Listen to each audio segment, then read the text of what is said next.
Hey everyone, it's Jason. Welcome to another Black Rose Wars Rebirth. This is the expansion Apocalypse. So this is going to be a big boxed expansion, which is going to add 4 brand new mages based on the 4 horsemen of the Apocalypse. Which is a really cool idea because usually if you think if you're ever doing the 4 horsemen in a game, they're going to be the enemies you have to fight. So it's cool that we're actually getting them as mages to play as. But on top of that, we are also getting 4 new spell libraries for each one. So we'll have one for War, Death, Pestilence, and Famine, as well as new miniature spells for each mage, some new equipment cards, and an extra tournament mode we're going to get a look into. So let's kind of look at what is in the box, first of all. So we'll have our 4 brand new spell card decks. Personal spells, we have some extra tokens which work for certain schools. We're getting our 4 forgotten spells, some evocation cards, some equipment ones as well, some for Pestis, which are new summonable. We have 18 competitive event cards, the Apocalypse in Tournament mode, which is a new mode that you can play with this if you like to play. We have 4 mage cards along with the Apocalypse mages, customizable cards, and tournament sleeves if you'd like to do that. We'll get to the rules and how that works later. Then we have our 4 horsemen as well as 10 Pestis rats, some more bases, and some activation tokens. So for the standard game, it's pretty simple. Pick Bellum, Fanis, Mors, or Pestilina can be chosen as one of the mages. Use their mage card. You can change any one of the schools of magic out for one of the other ones, but if you use one of the specific characters, you can't also use their forgotten spell. You can't resummon them. It also makes these guys double neat because they're usable as playable mages or as forgotten evocations for other stuff. And at the end, we'll go over Apocalypse mode, which is its own brand new game mode. So let's flip over to the back. So just like a little bit of description. The Black Rose recruited 4 riders capable of destroying the world. The whispering winds of her rebirth has reached other ages. You'll be able to handle the power of the Apocalypse. You do need the main game to play this, obviously, because you're just getting miniatures and cards and stuff. Yeah, so definitely very cool. So let's hop into them and see who our new mages are. And we're going to start with Bellum. So we'll swap in here. So Bellum is basically War. I like to actually change up their names and they didn't just call them sorry, trying to get that glare off the card of it. Didn't just call them, War, Pestilence, Famine, and Death. So I do like that as an idea. That's a pretty neat concept. So let's take a look at his miniature. So his stats are 10 health, 8 hand of cards, 2 attack, 2 movement, 2 quests. So it's going to be very much the same for all of them. Like that, but yeah, it's his big red armor, which is really neat. Black Horse of Death. So here's his miniature. It's like a billowing cape. But it's kind of like the most normal of the group. He's got just some death armor on. Warhorse. Big old giant axe. I hope they put his foot in stirrups. The knee belt is this knee pad like a skeleton. That's really cool. The chainmail on there is pretty dope on the horse.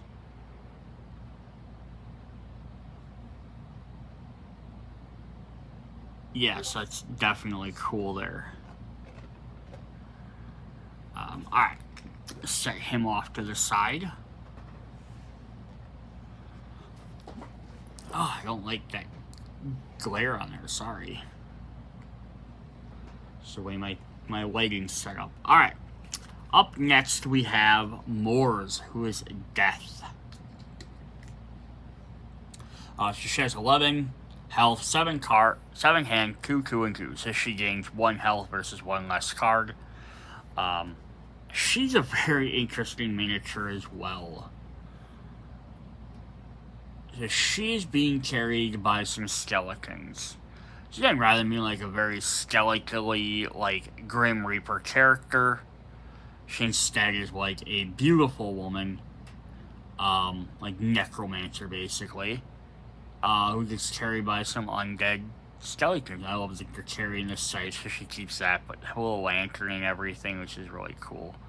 Maybe a little closer up view on some of this. And yeah, just even the details on the characters and everything are really cool. So that is Moors. Alright, our third horseman is Pestilenta. Pestilenta? Or Pestilence.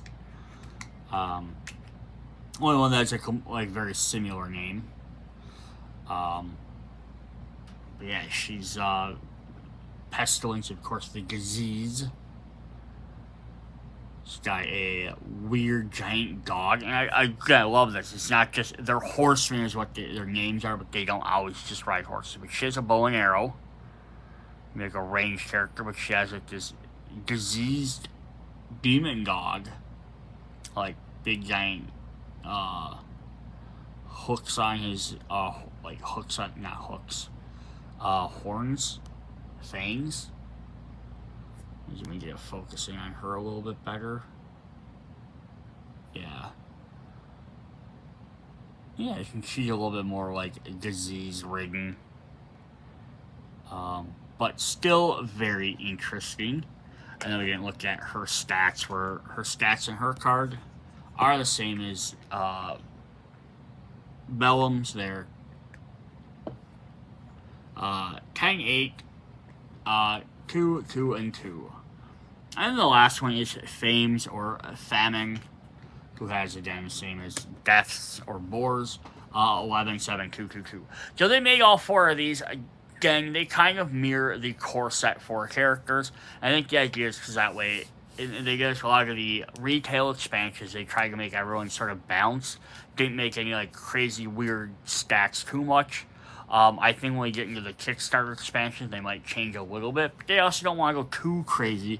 Because all of a sudden, if you're like, someone has 5 move, that completely changes the game for them. Yeah, so here's Famine. You know, kind of the judge. He's a little spectre-y. He has a really cool miniature here. So his horse has no back legs. It's supposed to be like a specter horse at the bottom.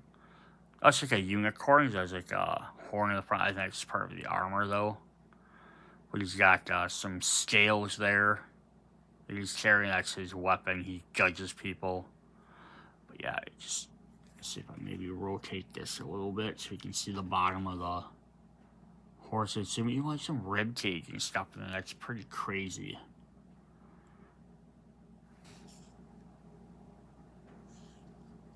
So we get a closer up view on him. Yeah, he's got like a beat up face. More of a death-like face. So those are our 4 main miniatures and characters. We got to look at their spell cards. But before that, I want to show off the last miniature just so we have all the miniatures showing. Actually, before even that, we have bases for all of them. So we have 1 for each color, including the 5-6 player expansion. So depending on what color you want, so they can just slot in there, and there are your mage bases. So that way you have one that fits whatever color you want to play. Because we don't have one normally, the set doesn't have one that big. We'll have to see if these fit in the box set with the other ones. That'd be definitely cool if they built that. Then the last thing we have for miniatures, and then we'll kind of look at some of the cards, is we have the Pestis. These are little rats.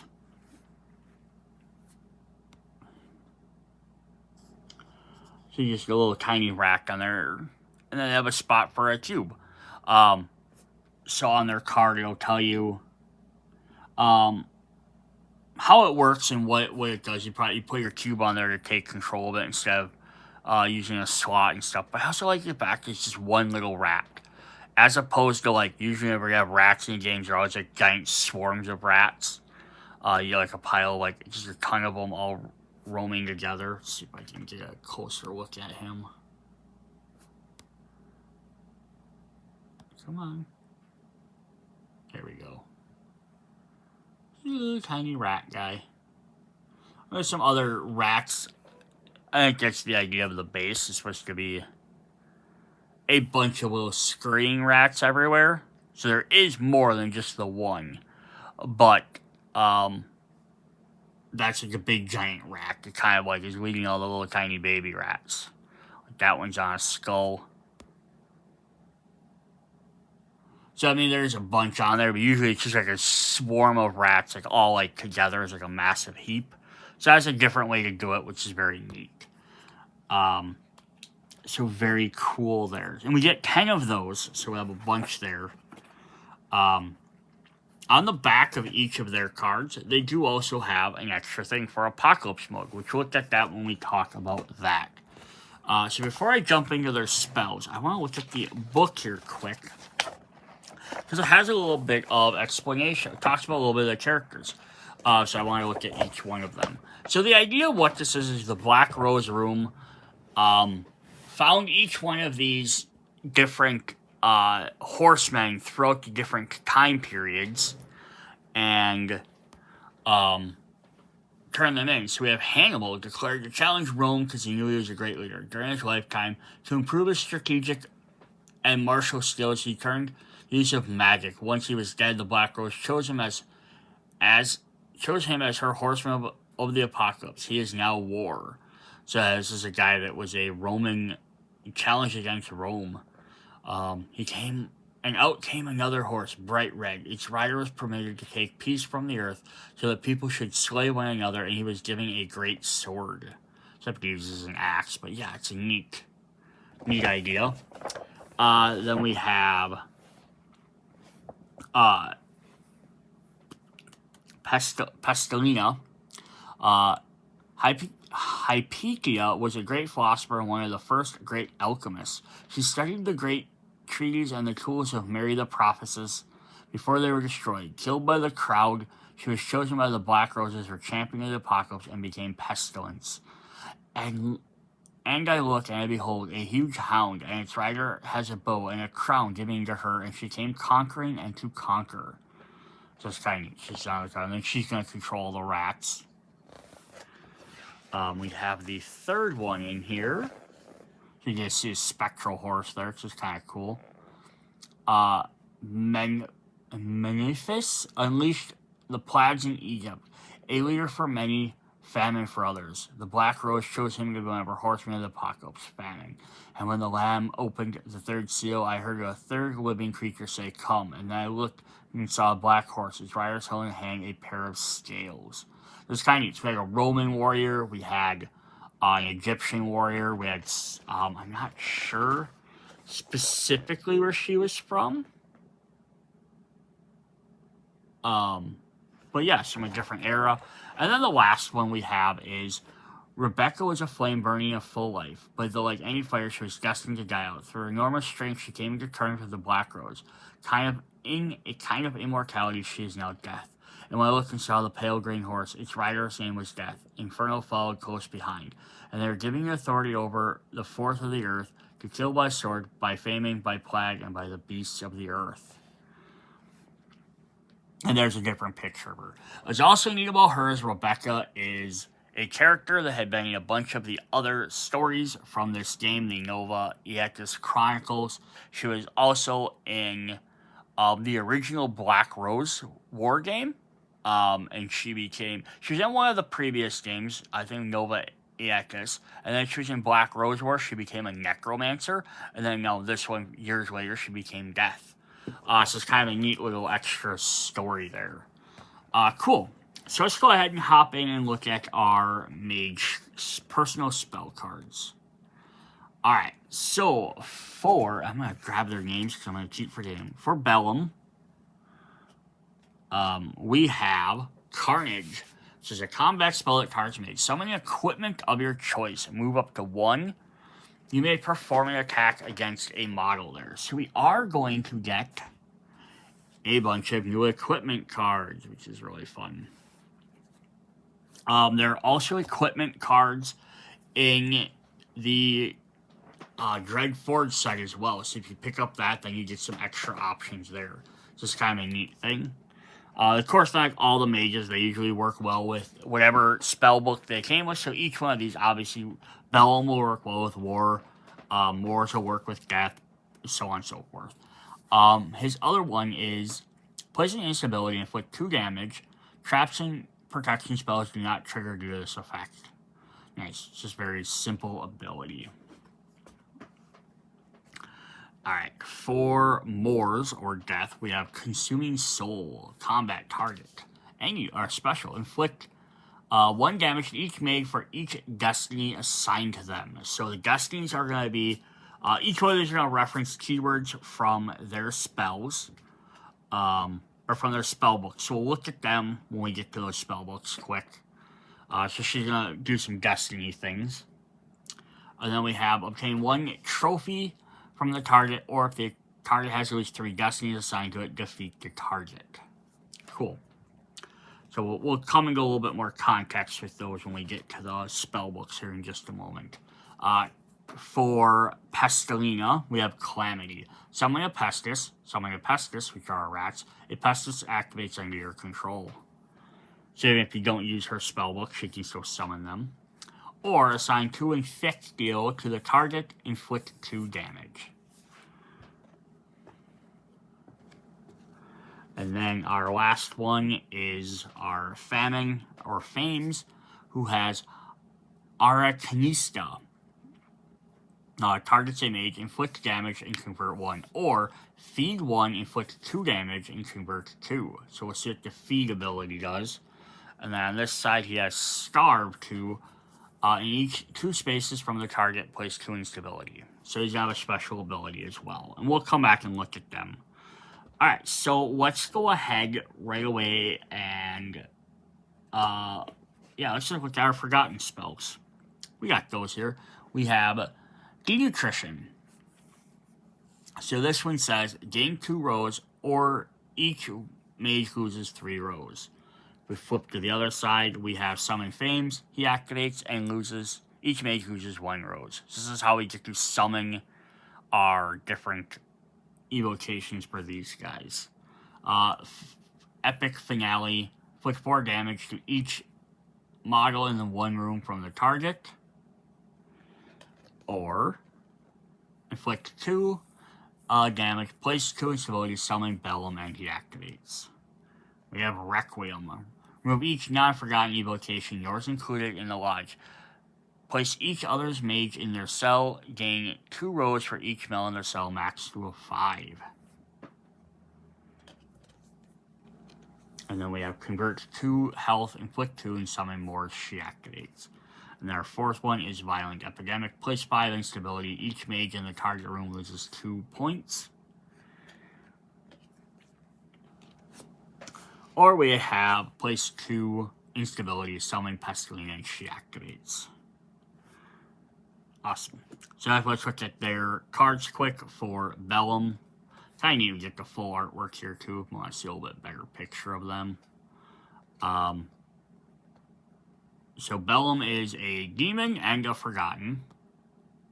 He has 3 movement, 4 attacks, 7 health. Bellum cannot be targeted by attacks. There's Fames. So he's also a demon and forgotten. I think they're all demon and forgotten. 3 movement, 1 attack, but 9 health. When Fames activates, the rose inflicts 1 damage to him. When Fames suffers at least 1 damage, place one of your cubes on this card.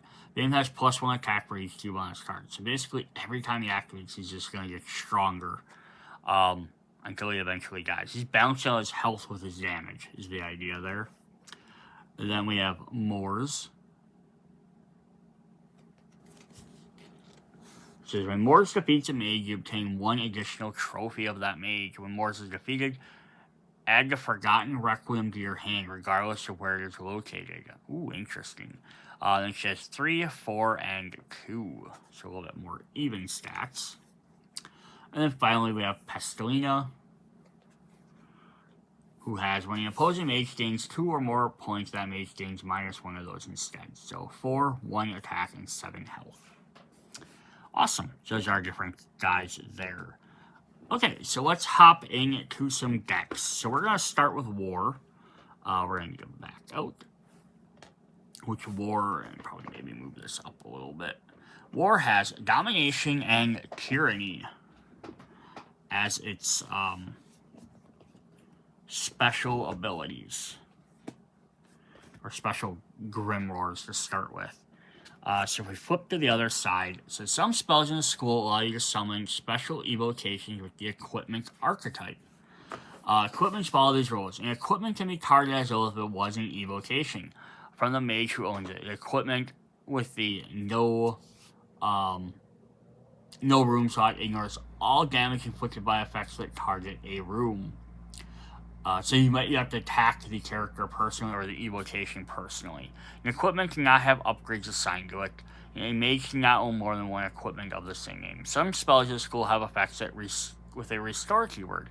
The mage resolves or restore flips one of their exhausted physical action tokens to the available side. So interesting. So we're going to look at that deck as well. Alright, so let's see what we have in here for this. We have 3 copies of each. I'm only going to show one, of course. We have, let me probably move this up a bit. We have Blind Rage. Move up to 1, summon a Crimson Whip, or Restore. And then if we flip this over at Blind Rage, inflict 2 damage, or if you own at least 1 equipment, inflict 3. For the second one, we have Brute Force. Move up to 1 space, summon Destroyer or Restore in action. Kind of like if you don't want to use the equipment, you get Restore actions. Or place 2 or convert 2 instability. Gratuitous Violence. Move up to 1 space. You may perform an attack against a model there. Just run, charge, and punch someone. Or place yourself in 1 space from the target. If you want to lose 1 equipment, you may perform an attack against a model there. Cruelty. Inflict 3 damage or convert 3 health, or 3 damage, I guess, rather.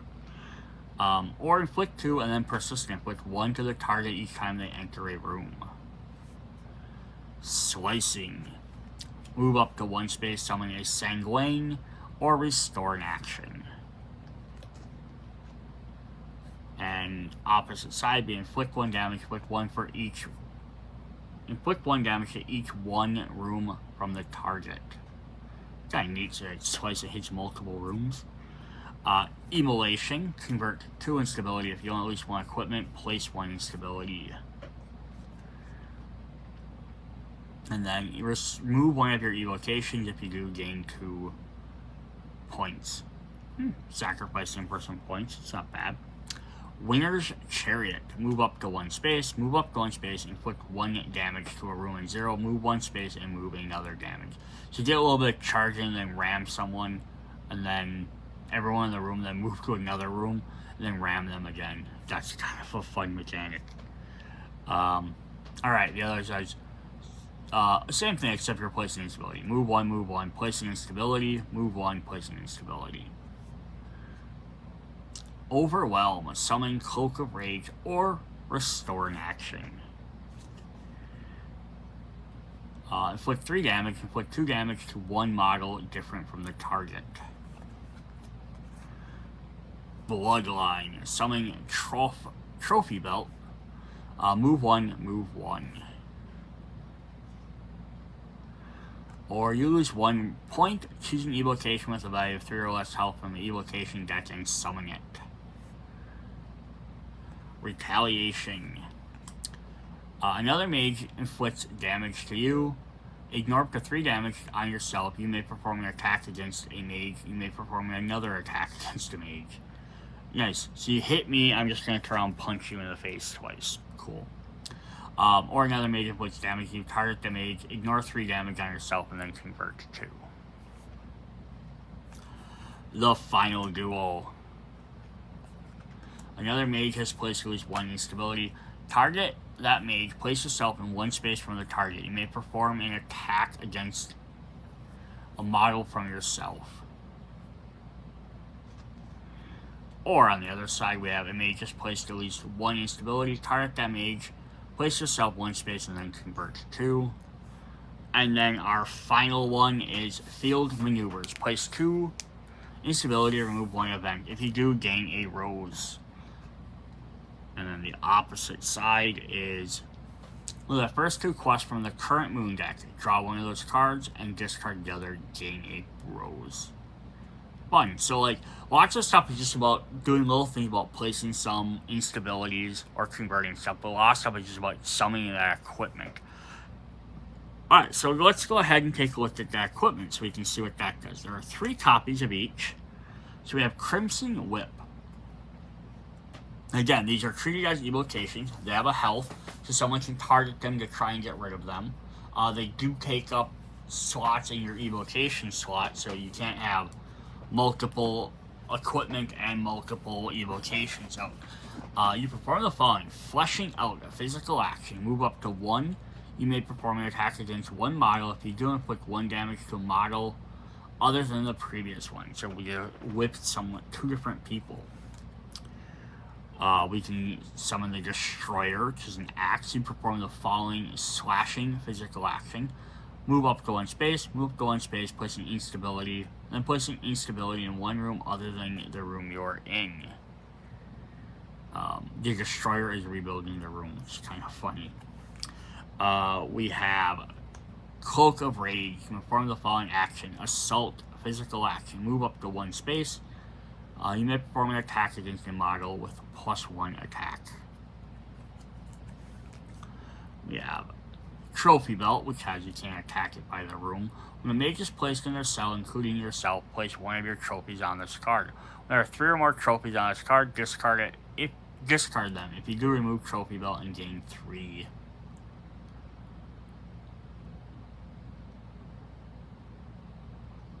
Interesting. Alright, and then the last one we have is Sanguine. You perform the following actions. Slice, physical action. Move up to 1, inflict damage equal to your attack value to a target. Nice. Yeah, so those are fun little extra things. So the war deck gets extra equipment cards. Again, the Dread Forge has some more equipment.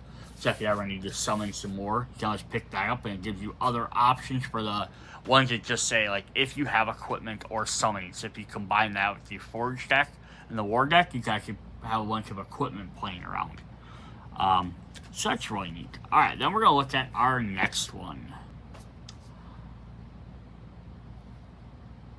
Alright, so up next we have Death, who has Oblivion and the End. And then what does Death's special effects do? The spell school assigns Destiny tokens to the opposing mage. Mage can have a maximum of 3 Destiny tokens assigned to them. Destiny tokens cannot be assigned to evocations. So the Destiny tokens are going to be these bells. When a Destiny token is assigned to a mage, the mage who assigned it places 1 cube on it. The Destiny tokens are resolved during step 2 of the cleanup phase, and when the mages they're assigned to is defeated before the defeat is resolved. When Destiny token is resolved, the owner of the cube converts 1 damage on the mage to its assigned to them. Then that Destiny token is discarded. The cube is returned to the owner. Okay, so basically you're going to put Destiny tokens on characters. And then they're resolved during step 2 after the cleanup phase, and when the mages that are assigned to it are defeated. And basically it lets you convert extra stuff later on. So you can kind of pick them up at the end. Some effects will allow you to defeat a mage who is assigned at least 3 Destiny tokens. When a mage is defeated this way, resolve the defeat normally, the exception that no trophies are obtained. Yeah, so she'll have that ability on her card, Moors. And on the other hand, we have inflict 1 damage to each mage for each Destiny assigned to them. And then you can convert it. very fun. Alright, what do we have? We have 3 copies of these. We'll look at all of these. Move this back a little bit. Get a little bit closer. Alright, we have Libertius Toll.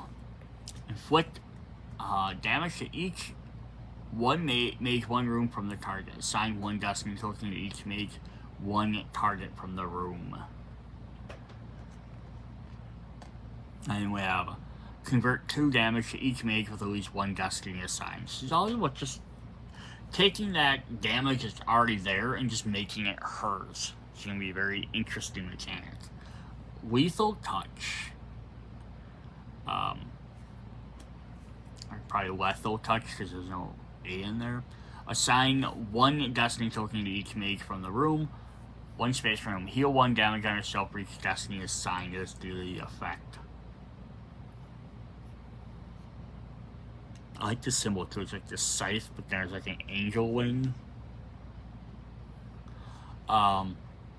Discard 1 obtained trophy. If you do, inflict 3 damage to each mage, lose 1 destiny assigned. It just hits everywhere. That's crazy. A Final Judgment. A trap. Another mage completes or solves a quest. Target that mage obtain trophy of the target. Gain a rose. Or another trap. Another mage is placed in their cell. Heal 3 damage. Obtain 1 trophy of the mage placed in their cell. Dark Omens. The target has at least 3 destiny assigned. Defeat the target. Or a persistent effect. Gain 1 rose each time the mage is placed in their cell. Annihilation. The target has at least 2 destiny assigned. You gain 1 trophy and then assign 1 destiny. Nice. You gotta like set that up for the insta kill. Or if the target has at least 2 destiny assigned, inflict 2 and convert 2. Sacrificial Prior. The rose inflicts 3 damage to you. If the target has at least 3 destiny tokens, defeat the target.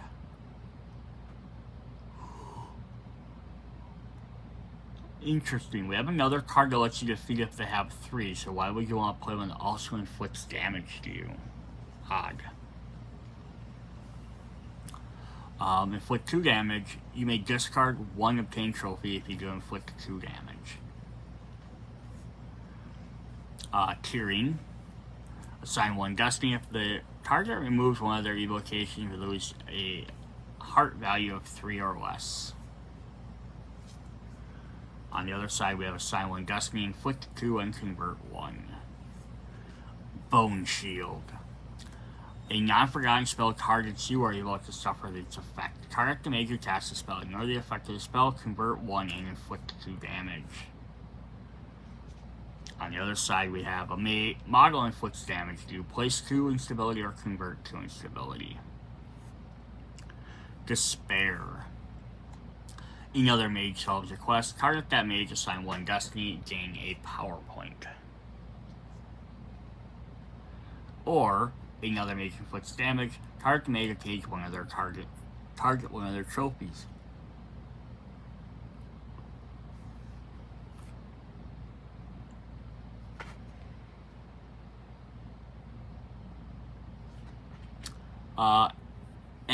Entropy.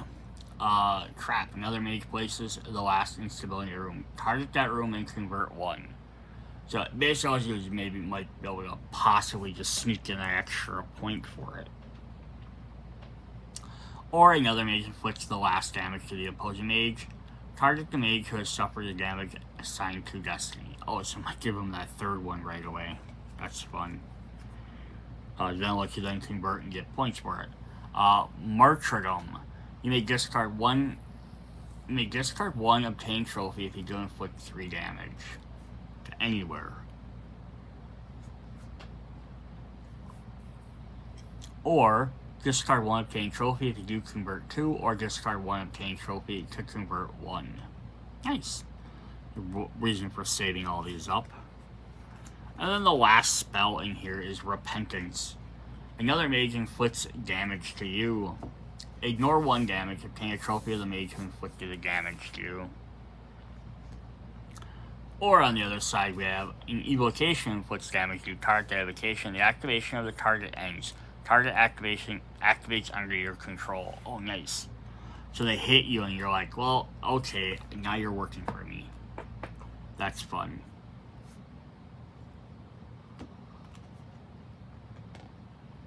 Alright. Our third spell group is Pestilence. So that's an arrow and a crown. So we have Corruption and Plague. Well, this says no combat spells, so that's very interesting. No protection spells. Oh, I guess you got a protection spell. Alright, so what does Pestilence do? So, zooming on this a little bit, maybe move it down. The spells of the school can assign Infecto tokens to the opposing mage. The mage can have up to a maximum of 3 Infecto tokens assigned to it. Infecto tokens cannot be assigned to evocations. When an Infecto token is assigned to a mage, place one of the cubes on it, so just like the Destiny ones. Infected tokens are resolved during step 2 of the cleanup phase. After the defeat of a mage are assigned resolve. An Infecto token is resolved. The owner of the cube inflicts 1 damage to the mage it is assigned to, then the Infecto token is discarded.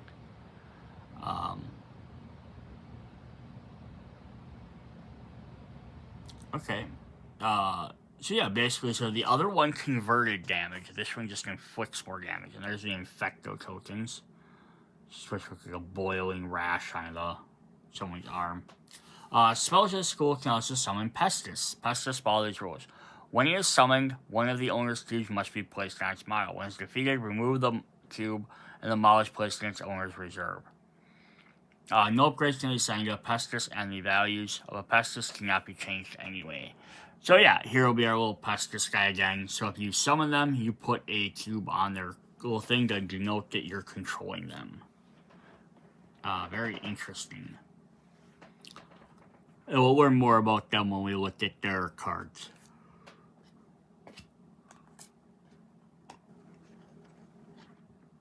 Alright, so we're going to start with this one. We have Pyoderma. Inflict 2 damage, convert 1.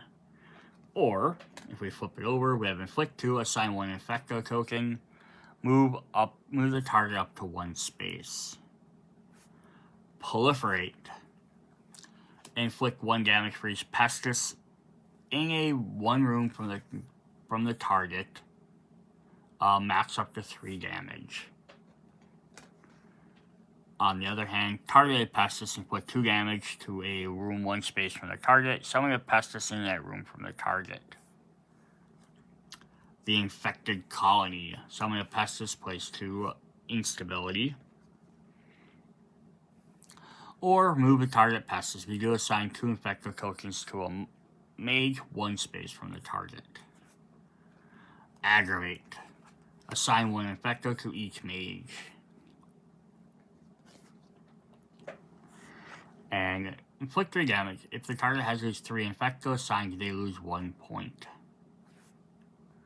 Outbreak. Assign up to 3 Infecto, move the target up to 1 space. Or assign the Infecto and inflict the damage. The Pandemic. Remove up to 2 Pestis. If you do, each Pestis removed due to this effect with 2 damage to each mage 0 space from that Pestis. Nice.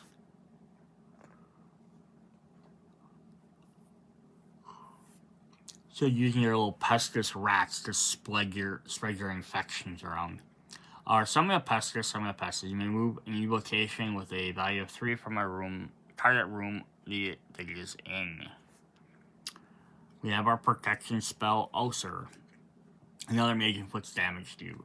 Target that mage, assign 2 Infecto tokens, summon a Pestis in 0 range from the target. Or on the other side, mage inflicts damage to ignore 3, summon a Pestis.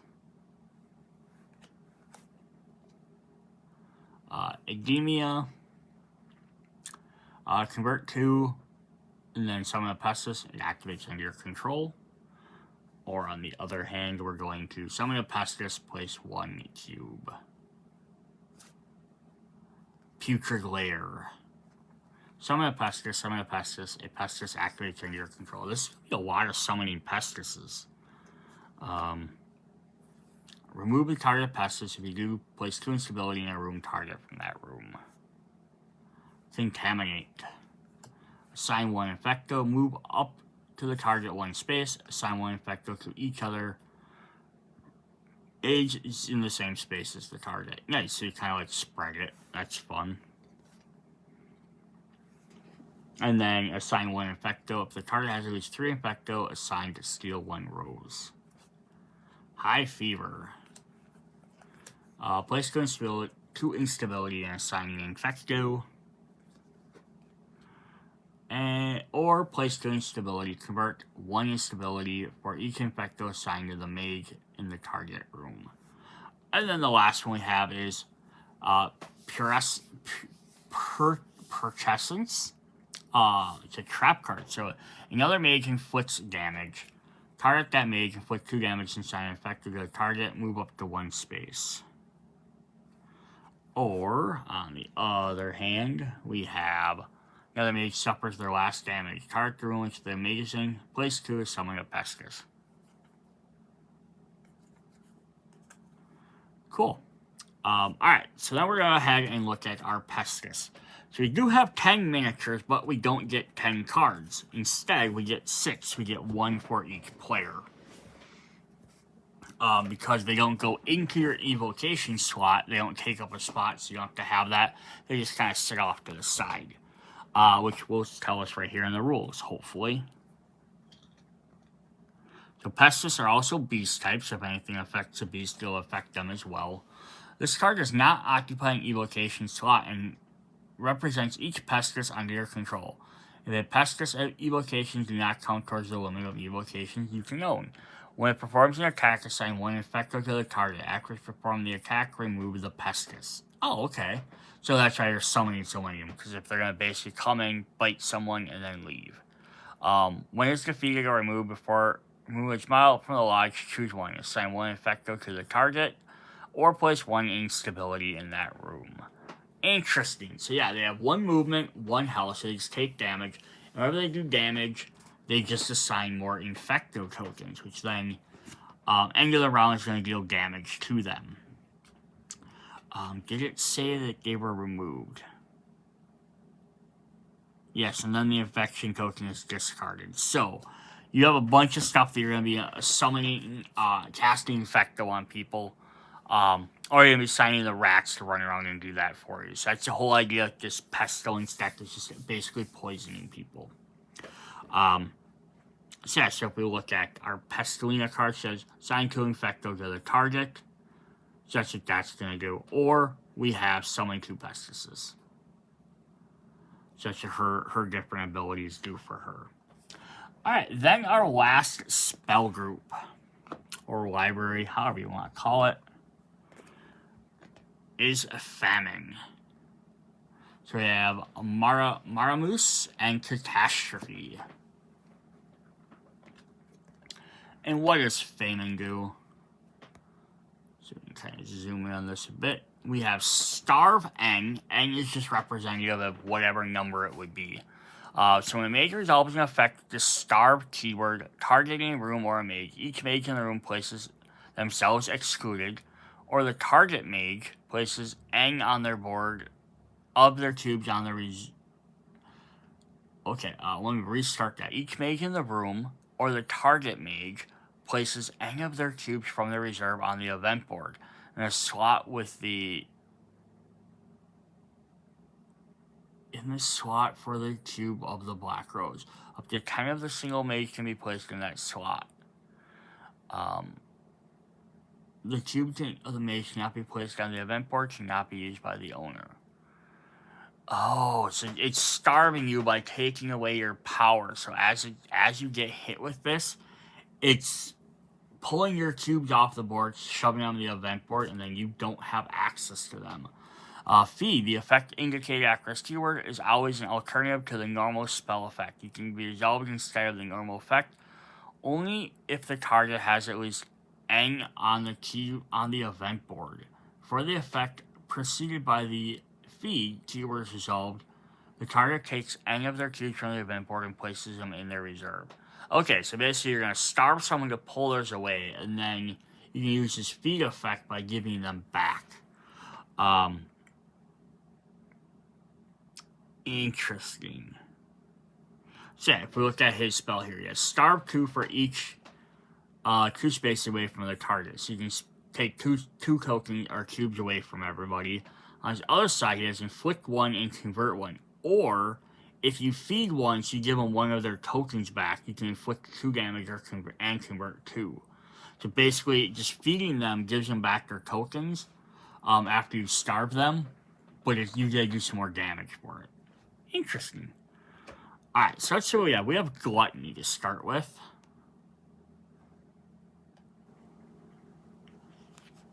So Gluttony has starve 2 and inflict 2 damage. And on the other side, starve 3, move the target up to 1 space and inflict 2 damage. Ooh, a full one. We have Marsendant Stocks. Another mage enters a red or purple room. To trap, target that mage, steal 1 rose, or if you feed 2, target that mage, steal 1, and steal a solved quest. Hunger Bites, persistent, starve 2, each time the target each time they inflict damage. On the other side, we have starve 1, place each time the target places an instability. Nice, so every time they do stuff, they starve a little bit more. Quicksand, protection spell. A combat spell targets you or but to suffer its effect. Target mage who casts a spell, there's 1 point in starve for 5. You ignore the effects of that spell. And then we have Quicksand on this side. We have target mage, they lose 1, starve 5, and ignore 2 damage on yourself. Pollute. Inflict 2 damage, or feed 2 to inflict 4 damage in 1 room from them. On the other side, starve 2 to inflict 2, or feed 2 to steal 1 and draw a quest of the current moon. Intoxication. Another mage enters a gray or blue room. Target that mage, inflict 2 damage, or if you feed them 2, target that mage, convert 1, inflict 3, and steal 1 rose. We have Hailstorm, starve 3 and place an instability, or starve 3 and convert 2. Wither, starve 3 in each space, 1 space from the mage, and place 2 instabilities. And the last other side here is place 2 instability in 0 rooms from the target, or feed 2, place 2 instability in the target from the target, then place 2 in a different 1 room away from them. The Sand Devil.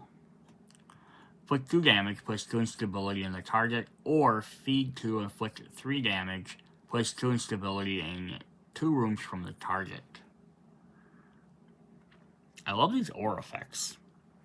Or extra stuff. Starve 2, inflict 1 damage, place 2 instability on 1 target. Space from the target. We have Flood. Starve 3, inflict 1, and convert 2. Or place the target in 2 spaces from yourself. Or feed 2, place the target in 2 spaces from yourself, place 1 instability in 1 room from the target.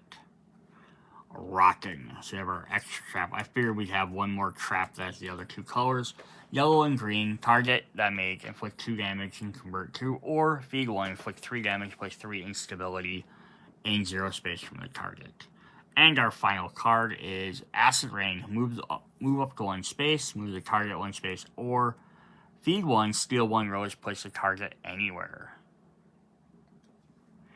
And then the opposite side, starve 2 each time mage one mage from the space target. Each mage has suffered a starve due to its effect. Loses 1 rose. Cool. So this is a really neat one too, like the whole starving and feeding, like taking away your opponent's cubes can be very powerful because that's less stuff they can use for dropping instability or putting damage on stuff or converting damage. But then even more so with this one, because if against the other groups, like if she's doing it, or if you're using a famine, you're stopping pestilence from placing pestis or infecto tokens because they don't have cubes to put on them, or you can be stopping destiny tokens. So that's also another neat way to like limit them. And then the fact is that you can feed them back to them,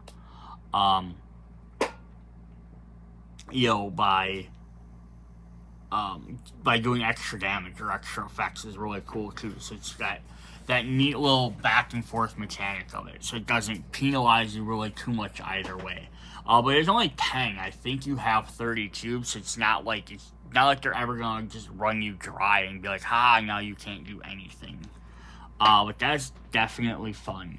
Alright, so those were all of our brand new mages, our new spell cards, our new evocations, our pestises. So if something ever says you can summon anyone, you can always summon those guys as well. Or if they have beasts, you can summon them. So the last thing we have to look at is the Apocalypse expansion. Our Apocalypse mode add-on, which I think I'm going to do in a quick part 2 video. It's not super long, but this video is already pretty long itself, and that's a completely entire mode which you might not even be interested in. It's just an alternate kind of like create your character mode, so definitely come back, check out part 2 if you want to see that. See you guys there. Bye.